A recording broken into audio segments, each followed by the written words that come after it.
Assalamualaikum warahmatullahi wabarakatuh. Perkenalkan, nama saya Rusdianto, NIM 2121204, Fakultas Tarbiyah dan Ilmu Keguruan, jurusan Pendidikan Agama Islam, lokal PIF. Di sini saya akan menjelaskan tentang makalah saya sebagai tugas UAS Keminangkabauan, yaitu yang berjudul tentang lembaga pendidikan di Minangkabau. Perlu kita ketahui bahwa lembaga pendidikan di Minangkabau itu ada dua. Yang pertama itu surau, yang kedua adalah pesantren. Apa itu surau? Perlu kita ketahui bahwa surau itu mempunyai pengertian adalah bangunan kecil, ataupun dapat kita artikan sebuah bangunan yang dibuat dengan ukuran yang kecil sebagai tempat untuk suatu hal. Karena dahulu surau itu di Minangkabau dipergunakan ataupun dibangun di tempat yang tinggi. Biasanya dipergunakan untuk memuja arwah. Tetapi karena seiringnya berjalannya zaman ataupun seiringnya masuknya agama Islam kepada Minangkabau, sehingga fungsi dari surau ini pun diubah. Yang mana kita ketahui sejak masuknya Islam ke Minangkabau, fungsi surau itu berubah total. Yang mana dahulu surau itu digunakan untuk pemujaan arwah, tetapi sekarang karena masuknya Islam, surau itu digunakan untuk berbagai kegiatan.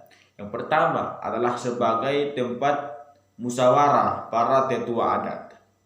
Yang kedua sebagai tempat belajar ataupun tempat mengaji, belajar kitab kuning ataupun sebagainya. Yang ketiga adalah sebagai belajar bela diri khas Minangkabau, dan masih banyak lagi. Sehingga walaupun masuknya Islam, tetapi bentuk bangunan dari surau ini tidak berubah. Yang berubah hanya fungsinya, yang mana yang dahulu digunakan untuk memuja arwah, sekarang digunakan untuk tempat-tempat yang berfaedah ataupun yang mempunyai makna di kalangan Minangkabau.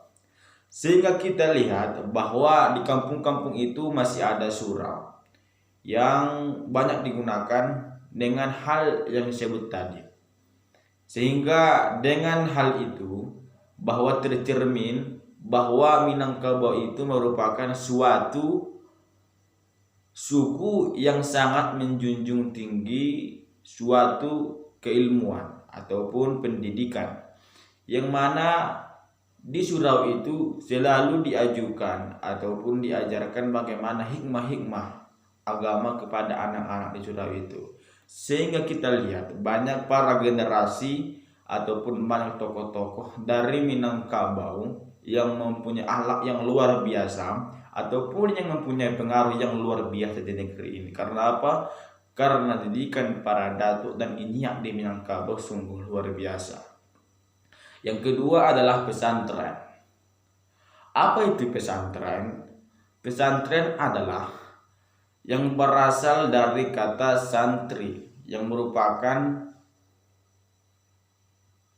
seseorang yang belajar di situ. Sedangkan pondoknya itu yang dari bahasa yang berbahasa yaitu pundukun, yang artinya pondok ataupun tempat tinggal ataupun hotel ataupun tempat tinggal sementara. Jadi pondok pesantren itu merupakan tempat tinggal sementara untuk menuntut ilmu, yang mana di situ ada masjid, kiai, guru, asrama, pondok dan sebagainya. Yang dimana di pesantren itu berbeda dengan SMA. Kalau di pesantren itu mempunyai hubungan yang erat antara guru dan murid. Di situ bukan hanya sekedar antara murid dan guru, tapi antara ayah dan anak. Itulah pesantren. Karena ciri-ciri pesantren yang dikemukakan adalah yang dimana pesantren itu antara hubungan dengan murid dan kinya sangat dekat, Yang kedua, di mana pesantren itu murid kepada gurunya sangat patuh ataupun sangat taat. Yang ketiga, yang di mana di pesantren itu selalu rela menderita untuk mencapai tujuan yang ingin dicapai. Keempat, di mana pesantren itu selalu suka tolong menolong antar sesama santri ataupun sesama muridnya. Itulah pesantren. Yang dimana kita ketahui bahwa pesantren itu adalah lembaga pendidikan tertua di Indonesia. Bahkan semenjak zaman penjajahan Belanda dahulu pesantren sudah ada. Sehingga sampai sekarang pesantren masih terus dikembangkan dengan berbagai macam. Ada yang namanya pesantren tradisional dan juga ada namanya pesantren modern. Itulah pesantren yang merupakan lembaga pendidikan tertua sebelum adanya lembaga pendidikan seperti sekarang maupun SD, SMP, SMA. Tetapi yang mana kita ketahui dari sejarah yang ada bahwa pesantren itu turut menyumbang dalam perjuangan Indonesia dalam merebut kemerdekaan. Baru selanjutnya pesantren itu terbagi dua. Yang pertama pesantren modern, yang kedua pesantren tradisional. Apa itu pesantren modern? Yaitu pesantren yang mana sistem pendidikannya itu sudah formal, yaitu ada SMA, SMP, dan MAN, tetapi berbasis keagamaan. Yang mana di situ mengajarkan bahasa ataupun berbagai macam hal yang lainnya yang berbau-bau modern. Itulah kalau kita ketahui secara singkatnya apa itu pesantren modern. Sedangkan pesantren tradisional adalah suatu pesantren kebalikan dari modern, yaitu masih salafiyah ataupun yang masih kental dengan kitab-kitab kuningnya. Kalau kita lihat di modern itu pesantren kitab kuningnya tidak seberapa, tetapi di pesantren tradisi hampir seluruhnya masih kental dengan kitab kuning.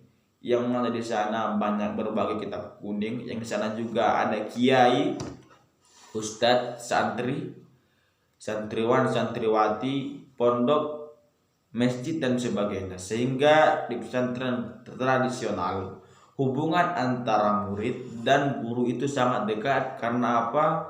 Di pesantren tradisional sangat menjunjung adab dan etika.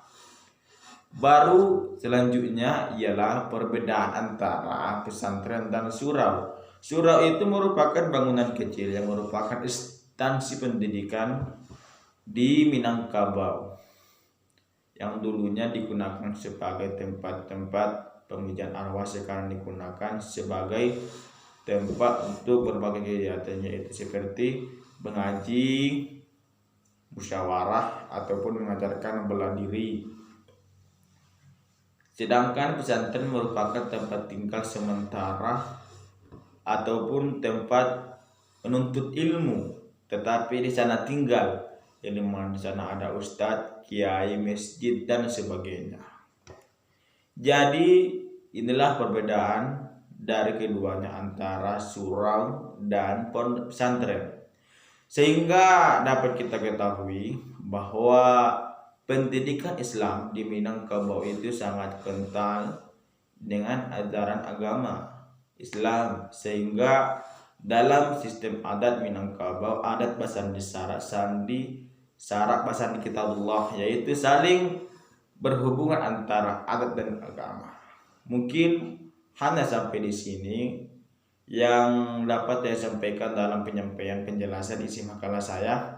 Jikalau ada kata-kata saya yang kurang berkenan ataupun yang salah dalam penataan kalimat, kepada Allah saya mohon ampun, dan kepada ibu saya mohon maaf sebesar-besarnya.